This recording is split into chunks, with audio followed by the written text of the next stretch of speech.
The Federal Ministry of Works has dismissed claims about the Chief Executive Officer of WINHOMES Global Services, Ifeoma Stella Okengo, over the acquisition of land along the Lagos-Calabar Coastal Highway corridor. To clarify the situation, the Federal Controller of Works in Lagos State, Engineer Olufemi Dari, led journalists to the disputed location at Chain H13 of Section 1 of the Coastal Highway project. $50 million dollars.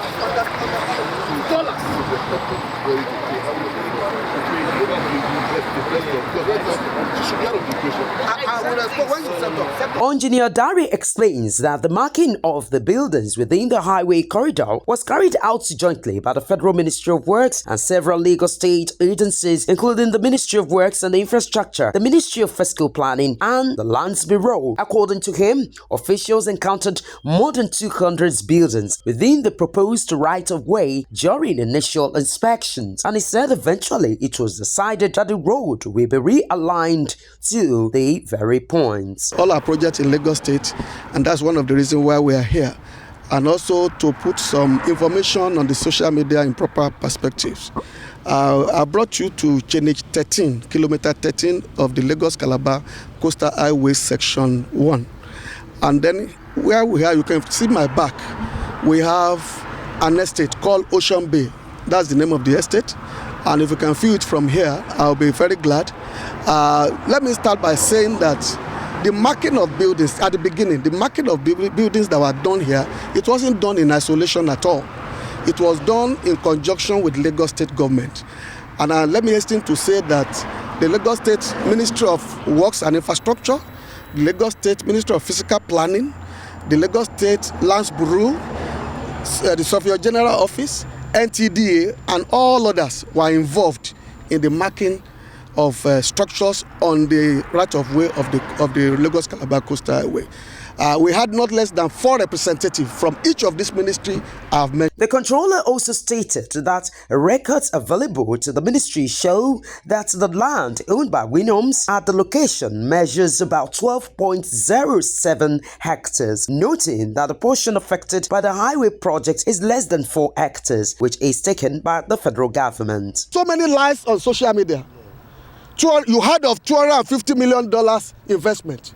Now, I have brought you here for you to see 250, not 250 million naira, $250 million investment. I have also shown you the gatehouse that we met here when we were carrying out the enumeration. The consultant that carried out the demolition has also spoken to you. Now, I have brought you for you to see the remnant of the demolition that will have accrued to $250 million. Please, can you focus the camera here? You will not see any sign of demolition. All you can see here is sand. In fact, when we came here, it was swampy. The whole of this place was swampy. He was quick to speak to the existence of marine cable. I have brought you here for you to see, because I have heard the woman say several times, there's nothing like marine cable. Is here. It came through the waters and it landed here. So if anything should tamper with this, entire Nigeria and 5 other countries will not have internet services. So it's a gateway. It's a Nigerian internet gateway. Meanwhile, some land subscribers who said they purchased plots from the company also speak during the inspection. They displayed documents of ownership and alleged that attempts to reach the company CEO had been unsuccessful. We are investors. We invested on this property. We bought 70 plots of land. That's about 41,000 square meter at 1.7 billion naira. And I have the documents here. I have the contract of sale, have the deed of assignment here. And now from once it's signed by the woman. By which woman? Mrs. Ifeoma Okengo, yes. She's now a fugitive in America. And we are using this opportunity to inform members of the public and the American embassy to please bring this fugitive back to Nigeria to come and answer charges. America is a land of peace. It's not a land for fugitives. Another subscriber appeals for clarity on the status of the land and the fate of buyers. The contract of sale for 47,789 square meters. Afterwards, the contract of sale, the deed of assignment was also signed. It's here. You can see with SFL Properties. This is the deed of assignment. This is the deed of assignment. So after the court judgment, we wrote to her that, look, we're in the know, that the court has ruled out this case because you have no local standing. You have no local standing to institute the case in the first place. Having sworn an affidavit that you have divested your interest, you have sold to third parties. So why are you impersonating?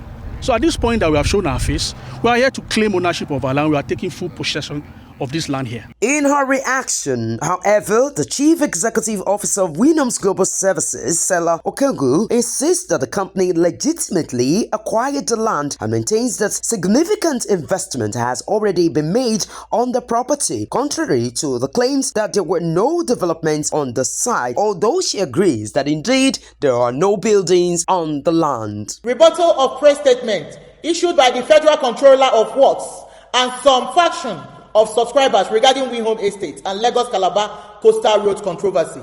The $250 million figure is not compensation we are requesting. It represents the estimated foreign direct investment brought into Nigeria through WINHOME Estate diaspora investors. Our request to government is only for compensation for the specific portion of the estate affected by the road diversion, which is far less than $250 million.